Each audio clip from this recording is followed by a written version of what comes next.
सभी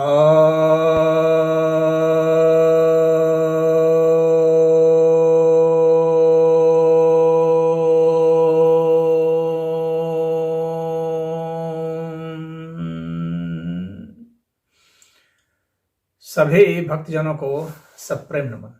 भक्तों, आज आपके समक्ष विज्ञान भैरव तंत्र के 19वां 79th श्लोक पर प्रवचन करने जा रहा हूं। और यह धारणा विधि 56 है। ध्यान की जो विधि बताई गई है 56वां है।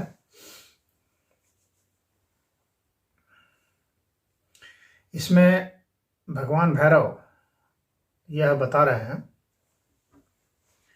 स्थूल रूपस्य भावस्य स्तब्धां दृष्टिं निपात्य च अचिरेण निराधारं मनः कृत्वा शिवं व्रजेत। अर्थात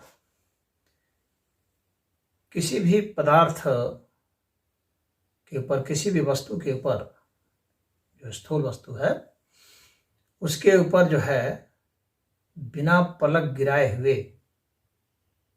यानी यह एक तरह का त्राटक ही है, समझ लीजिए कि बिना पलक गिराए हुए निरंतर एक टक उसको देखते रहना है, यानी उस पर दृष्टि डालनी है।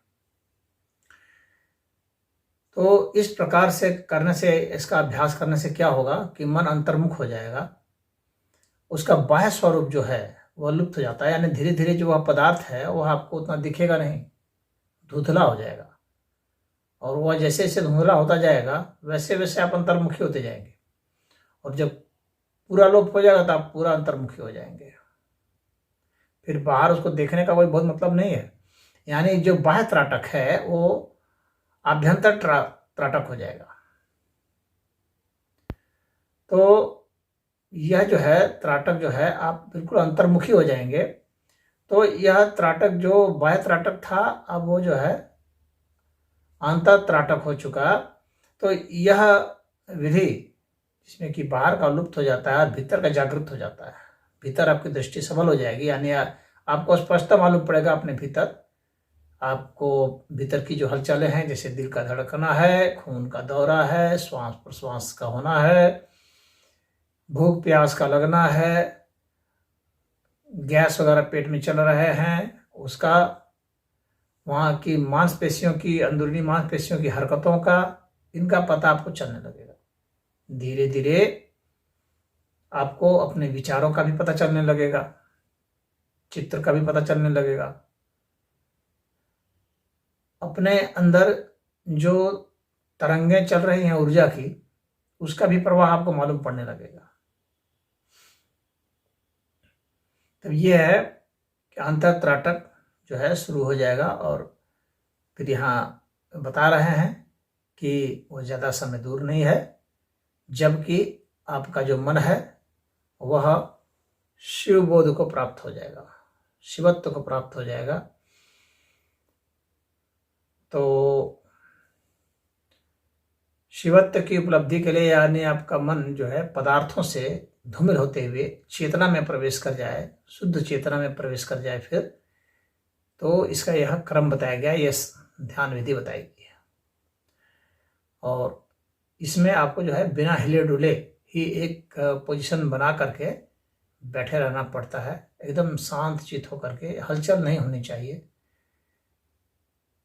जितना आप स्थिर से स्थिर बैठ सकते हैं, जितना शरीर को कम से कम हिला डुला करके आप रह सकते हैं, उतना ही जागृत होंगे। आपकी दृष्टि एकटक रहेगी, धीरे धीरे आपकी आंखें पथरा जाएंगी, और आंखों का पथरा जाना यानी अपलक देखने से आंखें स्थिर हो जाती हैं, इसी को पथरा जाना मैं कह रहा हूँ।